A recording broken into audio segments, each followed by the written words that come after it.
नमस्कार। कृषि और मृदा चैप्टर के अंतर्गत इस दूसरे वीडियो लेक्चर में हम बात करेंगे कृषि के कुछ और चरणों की बात करेंगे। इससे पहले वीडियो लेक्चर में आपने देखा कृषि क्या होता है, इसके अलावा कृषि के कौन कौन से चरण होते हैं। जिसमें सबसे पहला चरण देखा जुताई, जिसके अंतर्गत मिट्टी को भुरभुरा या पोला बनाया जाता है ताकि मिट्टी के पोषक तत्व तो ऊपर आ जाएं। दूसरा चरण देखा आपने बुआई, जिसमें हम बीजों को मिट्टी के अंदर एक निश्चित दूरी पर दबाते हैं जिससे कि सभी बीजों को उचित मात्रा में खाद, पानी और सूर्य प्रकाश मिल सके। तीसरा स्टेप देखा आपने कि हम फसल की उचित वृद्धि के लिए खाद और उर्वरक देते हैं।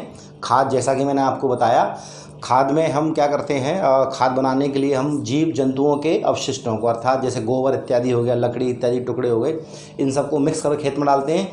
और खाद जिसे हम कंपोस्ट कहते हैं, उसका फ़ायदा ये होता है कि मिट्टी की शक्ति बढ़ाता है जिससे कि ओवरऑल आपकी फसल अच्छी हो जाती है। जबकि हम दूसरे रूप में उर्वरक, जो कि रासायनिक खाद का रूप होता है, उसको यूज़ करते हैं। उसमें केमिकल्स होते हैं, वो सीधे फसल को लाभ पहुंचाते हैं और यह बहुत अच्छा तरीका नहीं होता है, क्योंकि केमिकल्स के द्वारा हम जब भी खेती करते हैं, जैसे हम केमिकल फर्टिलाइज़र्स कहते हैं, उनके द्वारा वृद्धि तो होती है फसलों में, लेकिन उसके साइड इफ़ेक्ट होते हैं, क्योंकि उसकी वजह से मिट्टी की शक्ति नष्ट हो जाती है। साथ ही साथ जो फसल केमिकल फर्टिलाइज़र्स के थ्रू उगाई जाती है, वो कहीं ना कहीं हम जब उसको खाते हैं तो हमें नुकसान पहुंचाती है। चौथा स्टेप देखा आपने सिंचाई। सिंचाई के द्वारा हम एक निश्चित अंतराल पर पानी देते हैं जिससे कि पौधों की वृद्धि सुनिश्चित हो सके, क्योंकि पानी के माध्यम से खनिजों का अवशोषण होता है, खाद का अवशोषण होता है और पौधों की वृद्धि सुनिश्चित होती है। इसलिए सिंचाई बहुत आवश्यक है। और सिंचाई कई कारकों पर निर्भर करती है, जिसमें किस प्रकार की फसल है। कुछ फसलें ज़्यादा पानी वाली होती हैं जिनको ज़्यादा पानी चाहिए, कुछ फसलें कम पानी वाली उनको कम पानी चाहिए। इसके अलावा मौसम कैसा है, जिस प्रकार का मौसम होगा उसी मौसम के अनुकूल आपको पानी देना होगा। मान लीजिए बारिश का मौसम है तो आप पानी ज़्यादा नहीं देना पड़ेगा आपको, और गर्मी इत्यादि का मौसम है तो आपको पानी ज़्यादा देना पड़ेगा। इसके अलावा किस प्रकार की मिट्टी में आप फसल उगा रहे हैं, तो कई प्रकार की मिट्टियाँ ऐसी होती हैं जिन्हें कम पानी की आवश्यकता होती है, कुछ मिट्टियों में ज़्यादा पानी की आवश्यकता होती है। इस वीडियो लेक्चर में हम बात करेंगे सिंचाई के अन्य स्टेप्स की। उससे पहले देखेंगे सिंचाई के कौन कौन से तरीके होते हैं, कौन कौन से विधियाँ यूज की जाती हैं। इसके अलावा कृषि के कौन कौन से अन्य स्टेप हैं, जिसमें हम बात करेंगे खरपतवार और कीटों का उन्मूलन, जिससे कि फसल जब खड़ी हो उसमें खरपतवार कैसे हटाए जाएंगे, कीटों को हम कैसे हटाएंगे। जैसा कि आप आजकल देख पा रहे हैं पेपर्स में और हर जगह सोशल मीडिया इत्यादि पर न्यूज़ छाई हुई है कि अपने आसपास के इलाके में टिड्डियों का आतंक है। उसके बाद बात करेंगे फसल जब पक के तैयार तो उसकी कटाई किस प्रकार से करेंगे, और कटाई करने के बाद उसका भंडारण किस प्रकार से करेंगे। लेक्चर शुरू करने से पहले आप इसका स्क्रीनशॉट ले लें ताकि आपको इसके नोट्स बनाने में आसानी रहे। चलिए तो बात करते हैं सबसे पहले सिंचाई की आधुनिक विधियों की बात करते हैं। देखिएगा, जो नॉर्मल विधि हुआ करती थी उसमें क्या होता था कि हम ट्यूबवेल या नहर इत्यादि के माध्यम से पानी को छोटी छोटी नालियों के माध्यम से खेत में लाते थे और पानी धीरे धीरे पूरे खेत में भर जाया करता था। उससे क्या होता था कि सिंचाई में समय ज़्यादा लगता था और पानी की बर्बादी ज़्यादा होती थी। लेकिन आज की डेट में सिंचाई की कुछ आधुनिक विधियां हैं, इसमें छिड़काव तंत्र जिसे स्प्रिंकल सिस्टम कहते हैं और दूसरा टपकन तंत्र से ड्रिप सिस्टम कहते हैं। तो सबसे पहले बात करें छिड़काव तंत्र की। देखिएगा, जैसा कि आप देख पा रहे हैं, एक पिक्चर मैंने लगा रखी है, उसमें आप देख पा रहे हैं कि एक पूरे खेत में जगह जगह पाइपों का जाल बिछा होता है। खेत में काफ़ी अंदर पाइप का जाल बिछा होता है और जगह जगह उन पाइपों से ऊपर एक पाइप निकले होते हैं। पहले खेत में ऐसे पाइप बिछा दिए जाते हैं, है ना, क्षैतिज, और जगह जगह उनसे पाइप निकले होते हैं, उनमें फव्वारे लगे होते हैं। अब हम पानी का जब प्रेशर देते हैं उन फव्वारों से क्या होता है, चारों तरफ पानी गिरता है, तो कम पानी से सिंचाई अच्छी हो जाती है और बिल्कुल खेत में उस तरह का माहौल बन जाता है जैसे बारिश में पानी की बूंदें ऊपर से गिरती हैं। तो इसे कहते हैं हम छिड़काव तंत्र, जैसा कि आप पिक्चर में देख पा रहे हैं। पाइपों के द्वारा जल को फव्वारों के रूप में फसलों पर छिड़काव किया जाता है। दूसरा देखेंगे टपकन ड्रिप, जैसा कि आप चित्र में देख पा रहे हैं, मैंने एक पिक्चर यहाँ लगा रखी है। ड्रिप में क्या करते हैं कि जो खेत में आपकी क्यारियाँ होती हैं, उन क्यारियों के सहारे पाइप लेके जाते हैं। हम लोग क्या करते हैं, जगह जगह पाइप बिछा देते हैं क्यारियों के सहारे, और उन पाइपों से छोटी छोटी पाइप निकलती है, उनमें से एक एक बूंद उस पौधे की जड़ में टपकती रहती है। तो आपको याद होगा एक भारत सरकार ने नारा दिया था, पर ड्रॉप मोर क्रॉप, यानी कि एक एक बूंद से ज़्यादा फसल उगाई जाए। तो ये आप चित्र में देख भी पा रहे हैं, ये टपकन तंत्र है। जल को पाइपों द्वारा बूंद बूंद पौधों की जड़ों में गिराया जाता है। इससे क्या होता है, पानी की बर्बादी कम होती है और सिंचाई भी बहुत इफेक्टिव तरीके से हो जाती है। तो आपने देखा सिंचाई की दो आधुनिक विधियाँ हैं। तो पहला स्टेप देखा आपने ज़मीन की जुताई। दूसरा स्टेप देखा आपने, बीजों को हम लोग बोते हैं, बुआई करते हैं। तीसरा देखा खाद या उर्वरक देते हैं। चौथा स्टेप देखा आपने सिंचाई करते हैं। पांचवा स्टेप है खरपतवार और कीटों से सुरक्षा। आप देखिएगा फसल तैयार है खेत में, आपकी फसल धीरे धीरे बढ़ रही है, लेकिन क्या होता है, खरपतवार क्या होते हैं कि आपके खेत में जो भी फसल है उसके अलावा बहुत सारे छोटे छोटे पौधे ऐसे उगाते हैं जिनको उगाया नहीं गया है, जो अपने आप उगाए हैं। यानी कि ऐसे अनवांटेड छोटे छोटे पौधे उगाते हैं खेत में जो फसल के अलावा हैं, यानी कि जो फसल आपकी है उसके अलावा कुछ अन्य अतिरिक्त पौधे उगाते हैं जिनको आपने खुद नहीं उगाया, वो अपने आप उगाए हैं।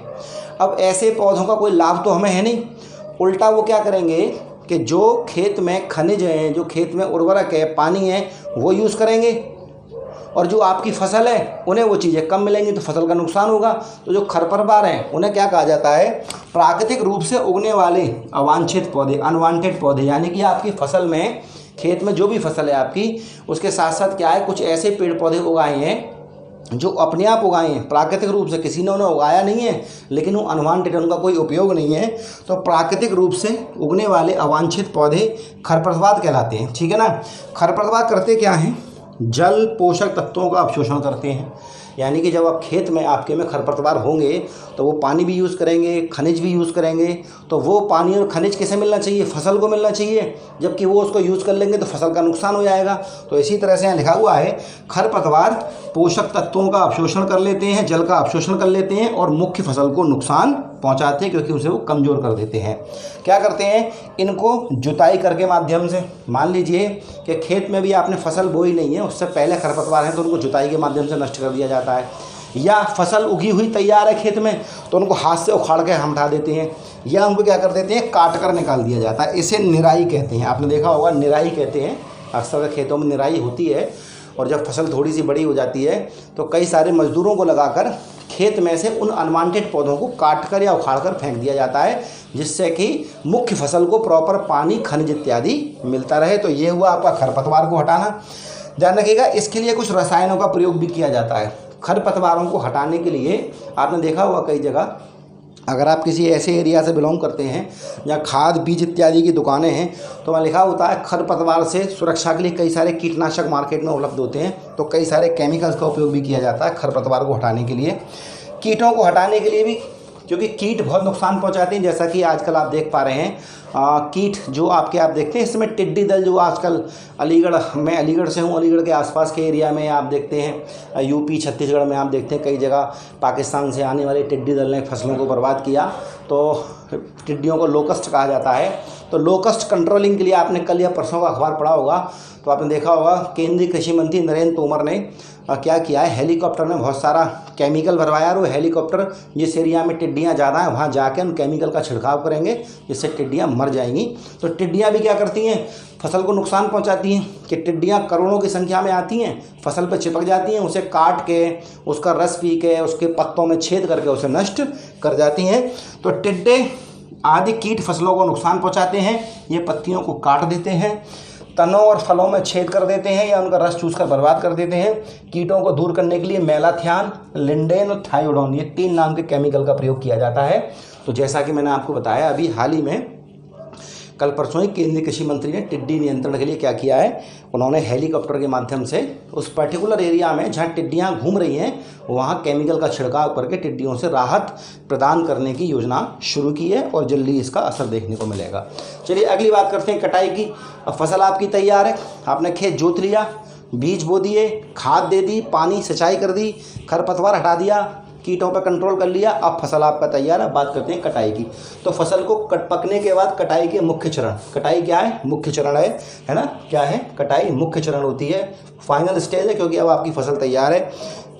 आप 2-3 महीने से जो खेत में मेहनत कर रहे थे वो मेहनत आपकी बिल्कुल तैयार है। अब आप अपनी फसल को काटेंगे। काटने के लिए तो दरांती का उपयोग करते हैं, जैसा कि आप देख पा रहे हैं, मैंने एक पिक्चर में दरांती लगा रखी है। या आप हार्वेस्टर नाम की एक मशीन होती है, वो भी आप देख पा रहे हैं, हार्वेस्टर को यूज़ करते हैं। कटाई के बाद अब जैसे फसल कट के तैयार है, अब आपको बीजों को और दानों को अलग करना है। बीजों को और दानों क्या करना है, आपने देखा होगा कि गेहूं को काटते हैं तो गेहूं की पूरी बाली आ जाती है हाथ में। अब उस बाली में से क्या करना है, आपको गेहूं अलग करने हैं। तो फसल को काटने के बाद उसमें से दानों या बीजों को अलग करना थ्रेशिंग कहलाता है। अब ये थ्रेशिंग 2 तरह से होती है। देखा होगा गांव में आपने कि लोग पटक पटक के क्या करते हैं, बीजों को अलग कर लेते हैं। या कुछ लोग क्या करते हैं पुराने ज़माने में कि बहुत सारी फसल डाल दी और चारों तरफ से बैल घुमाया करते थे उसके ऊपर, तो बैलों के पैरों से दाने निकल जाया करते थे। लेकिन आज ज़माना फास्ट है और ये मैनुअल ना हो के अब इसे क्या करते हैं, थ्रेशिंग नाम की एक मशीन, एक थ्रेशर नाम का एक मशीन आती है, जैसा कि आप देख पा रहे हैं। तो कटाई के बाद बीजों कटाई कर लिया आपने दरांती से और हार्वेस्टर से। छोटा खेत है तो आप दरांती से कर सकते हैं, बड़ा खेत है तो आप हार्वेस्टर की मदद से करेंगे। और कटाई के बाद बीजों या दानों को अलग करना क्या कहलाता है, थ्रेशिंग। थ्रेशिंग फटक कर, जैसा कि मैंने आपको बताया, हाथों से या मशीन से भी की जाती है। तो आप देख पा रहे हैं जो मशीन आपके दिखाई दे रही है आपको साइड में, वो थ्रेशर है। अब बड़े खेतों में कटाई और थ्रेशिंग एक साथ की जाती है। छोटा खेत है तो आपने पहले कटाई कर ली, फिर थ्रेशिंग कर ली। कटाई दरांती से कर ली या हार्वेस्टर से कर ली। उसके बाद थ्रेशिंग आपने हाथ से कर ली फटक फटक के, या आपने थ्रेशर से कर ली, है ना। लेकिन अब बहुत बड़ा खेत है, मान लीजिए 50-100 बीघे में खेत है और जहाँ बहुत बड़ी मात्रा में फसल उगी हुई है, तो वहाँ इतनी बड़ी फसल को मजदूरों के माध्यम से करना आसान नहीं है। तो फिर एक मशीन आती है, इसे कंबाइन कहते हैं। एक मशीन आती है, इसे कंबाइन कहते हैं। कंबाइन में काटने का और बीजों को, दानों को अलग करने का सिस्टम एक साथ होता है। तो जैसा कि आप पिक्चर में देख पा रहे हैं, ये आपका कंबाइन मशीन है जो एक तरफ कटाई करता जाता है, दूसरी तरफ दानों को अलग निकालता हुआ जाता है। तो इसे कहते हैं कंबाइन कहते हैं। तो आपका फसल कट के तैयार हो गई। अब आपको इसका स्टोरेज करना है, क्योंकि फसल पूरी साल आपको चलानी है, क्योंकि अगली साल फसल आने तक आपको इसको चलानी है। तो इसका भंडारण करना है। बीजों और दानों को अधिक समय तक उपयोग करने के लिए भंडारण बहुत आवश्यक है, क्योंकि आपकी फसल अब पूरे साल आपको चलानी है, तो आपको उसका स्टोरेज करना है। तो ध्यान रखिए कि बीजों और दानों को भंडारण करते समय चूहों से बचाना है, कीटों से बचाना है। ऐसा नहीं है कि आपने कहीं भी स्टोर कर दिया और वहाँ बहुत सारे चूहे या छोटे मोटे कीड़े मकोड़े हैं तो आपकी फसल बर्बाद कर देंगे, आपकी सारी मेहनत खराब हो जाएगी। तो क्या करेंगे, इससे सबसे पहले क्या करते हैं, बीजों को पहले सुखाया जाता है। मान लीजिए गेहूं है या आपकी सरसों है, तो आपने देखा होगा जब खेत से निकल के आती है तो पहले उसको सुखाते हैं, जिससे कि उसमें से नमी निकल जाए। नमी निकल जाएगी तो उसके ख़राब होने के चांस कम हो जाएंगे। अब क्या होगा, सुरक्षित रखने के लिए गोदामों में रासायनिक उपचार के साथ उनको रखा जाता है। मान लीजिए बहुत ज़्यादा फसल है तो घर में आप स्टोर नहीं कर सकते, तो बहुत बड़े बड़े गोदाम जिन्हें हम कोल्ड स्टोर इत्यादि कहते हैं, इनमें उन फसलों को, या आपने देखा होगा FCI के गोदाम होते हैं कई सारे, है ना, FCI के PCF गोदाम जो होते हैं आपने देखा होगा, तो उन गोदामों में इनको स्टोर किया जाता है। और स्टोर करने के लिए केमिकल उपचार भी किया जाता है कि उस गोदाम में बहुत सारा केमिकल छिड़का जाता है। बोरियों के अंदर काफ़ी सारी गोलियाँ डाली जाती हैं ताकि कीड़े चूहे इत्यादि उसको नष्ट ना करें। और अगर आप घर में भंडार कर रहे हैं, अगर घर में आप इसको स्टोर कर रहे हैं, मान लीजिए 2-4 बोरियां ऐसी हैं जिन्हें आप घर में स्टोर कर रहे हैं, या आपने देखा होगा लकड़ी का एक बॉक्स आता है, गोल बॉक्स आता है खड़ा, जिसे हम लोकल भाषा में कुठिया कहते हैं। अगर आप उसमें उसको अनाज को रख रहे हैं तो नीम की पत्तियां या माचिस की तीलियां या बहुत सारी आपने देखा गोलियां इत्यादि आती हैं, उनको उसमें रखा जाता है ताकि उसमें कीड़े या चूहे इत्यादि ना पहुँच सकें। तो आपको क्या करना है, कटाई के बाद फाइनली आपको इसको स्टोर करना है, जिससे कि आपकी फसल लंबे समय तक चल सके। तो आपने इस 2 वीडियो लेक्चर में देखा खेती के कौन कौन से स्टेप होते हैं। अगले लेक्चर में हम बात करेंगे कृषि के कौन कौन से टाइप होते हैं, इसमें निर्वाह कृषि और वाणिज्य कृषि की बात करेंगे। इसके अलावा पशुपालन इत्यादि की बात करेंगे। Thank you.